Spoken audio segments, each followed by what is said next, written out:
नमस्कार. प्रवास जीवनाचा मस्तीत जगण्याचा. गेल्या भागात आपण दापोलीचं प्रवास बघितला, गेम काय खेळलो ते बघितले. आता आपल्याला दापोलीचा कड्यावरचा गणपती आणि परशुरामाची भूमी बघायची आणि त्यानंतर आपण चिकनचे कटलेट बघूया. हे बघा, हे आता आम्ही कड्यावरच्या गणपतीकडे निघालो. जूनचा महिना आणि नुकताच पाऊस सुरू झाला होता. जोरात नाही पण रिमझिम पाऊस पडत होता. वातावरण खूप छान झालं होतं. अगदीच ह्यावेळेला खूप गरमी पडली होती आणि त्यातून आता आम्हाला हे वातावरण भेटलं होतं तर खूप मस्त वाटत होतं. आणि आम्ही आता गणपतीकडे आलो. गणपतीचं हे एंट्री आहे, तिथली आतमध्ये शिरायचं प्रवेशद्वार आहे आणि तिथून मग पुढे गणपती.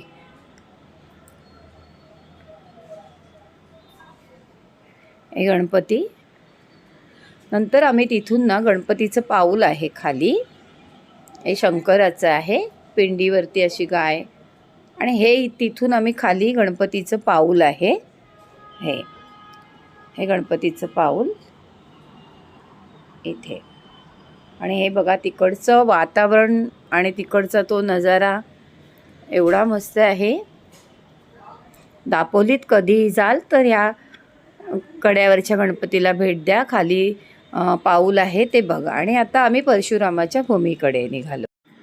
40 फूट व्यासाची अर्धगोल पृथ्वी आणि त्याच्यावरती 21 फूट उंचीचे परशुराम, असं हे छान नजारा बघायला मिळतो. त्याच्या आतमध्ये इतकं शांत वाटतं.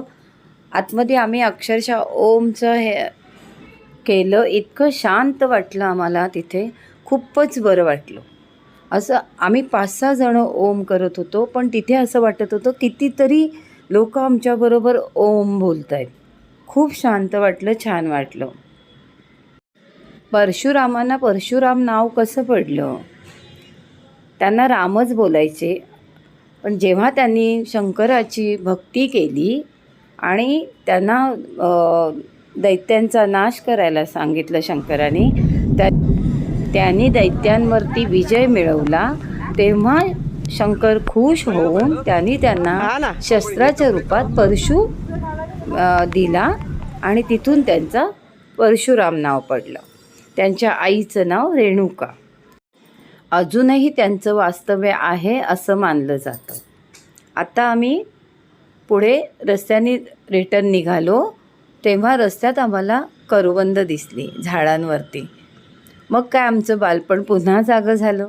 आम्ही खाली उतरलो, करवंद काढायला लागलो, अगदी लहान मुलांसारखं त्या झाडांवर तुटून पडलो.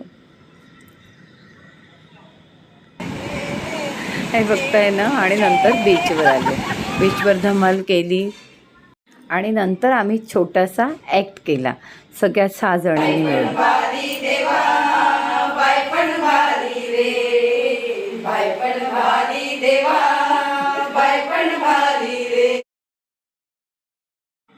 आणि आमचा परतीचा प्रवास चालू झाला.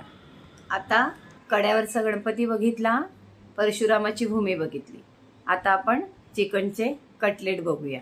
श्रावण येतोय, करून खा. चला, चिकनचे कटलेट. कढई ठेवली, त्यात थोडंसं तेल घातलं, त्यात चिकनला म्हणजे बोनलेस चिकन, त्याला तिखट मीठ लावून ठेवलं होतं थोडा वेळ. ते फ्राय केले. ते फ्राय करून थंड करून मिक्सीला ते फिरवून घ्यायचे. आता पुन्हा कढईमध्ये, त्याच कढईमध्ये थोडंसं तेल घातलं. 2 कांदे, छोटे असले तर 2, मोठा असला तर 1, जसं आपलं प्रमाण असेल चिकनचं तसं. तिखट टाकलं, हळद टाकली, थोडंसं अगदी हलकं फ्राय करायचं. गरम करावा असा कांदा गरम करायचा. आलं लसूण घातलं आणि 2 बटाटे उकडून घातले. बघा, कोणाकोणाला नॉनव्हेजमध्ये बटाटा नाही आवडत, तर एक तर ब्रेड क्रम हा ऑप्शन असतोच, नाहीतर पोहे. मी तर म्हणते ब्रेड क्रमपेक्षा पोहे असतात ना, ते बारीक करून घालायचे बायडिंगसाठी. आता हे चिकन आपण जे फ्राय केलेलं ना, ते मिक्सीला लावलं, अगदी हलकं 1-2 वेळा फिरवायचं, ते लगेच बारीक होतं. कारण आपण थोडं फ्राय केलेलं असतं ना, त्यामुळे ते घालायचं, कोथिंबीर घालायची व्यवस्थित आणि हे वरखाली थोडंसं हलवायचं. जास्त नाही, आपण मीठ टाकलं आहे, सगळं टाकलं आहे. आता ते थोडंसं छान असं मिक्स करून घ्यायचं हाताने. बटाट्याचे जर असे मोठे तुकडे असतील तर ते हे करून घ्यायचे. हे सगळं कढईमध्ये नुसतं फिरवायचं, त्यांना काय फ्राय बी असं काहीच करायचं नाही. आणि हे आता असं मिक्स करून घ्यायचं. झालं, आपला बॅटर तयार.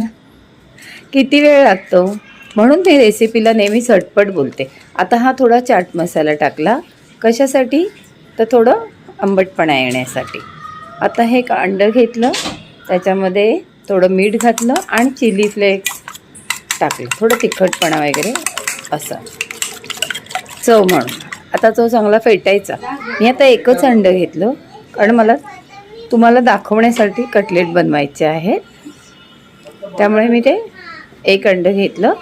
जास्त बॅटर असेल तर 2 अंडी घ्या, फेटायचे. हा असा आकार द्यायचा, कुठला हवा आहे तो आकार द्या. आणि हे बघा, हे असे करून ठेवले.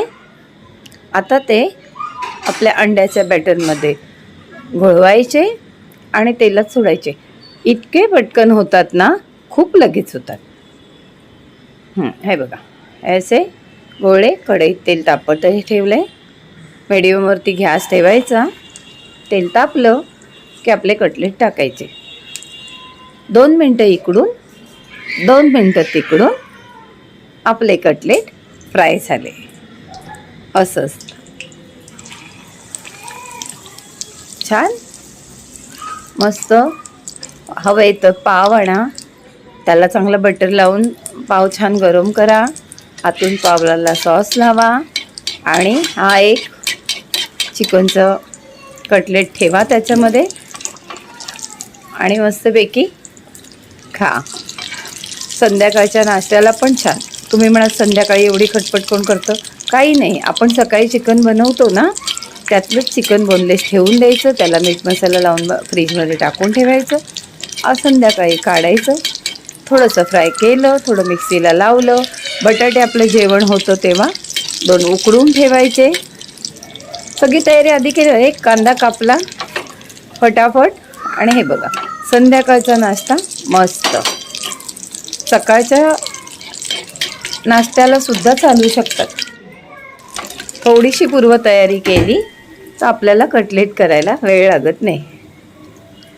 घ्या, गरम गरम कटलेट तयार. आपले गरम कटलेट झाले, दापोलीची सैर झाली. आवडले असतील तर करून बघा आणि कमेंटमध्ये सांगा. नमस्कार. कड्यावरचा गणपती बघितला, परशुरामाची भूमी बघितली, चिकनचे कटलेट बघितले. माझा हा व्हिडिओ आवडला असेल, शेअर करा, लाईक करा, सबस्क्राईब करा. नमस्कार.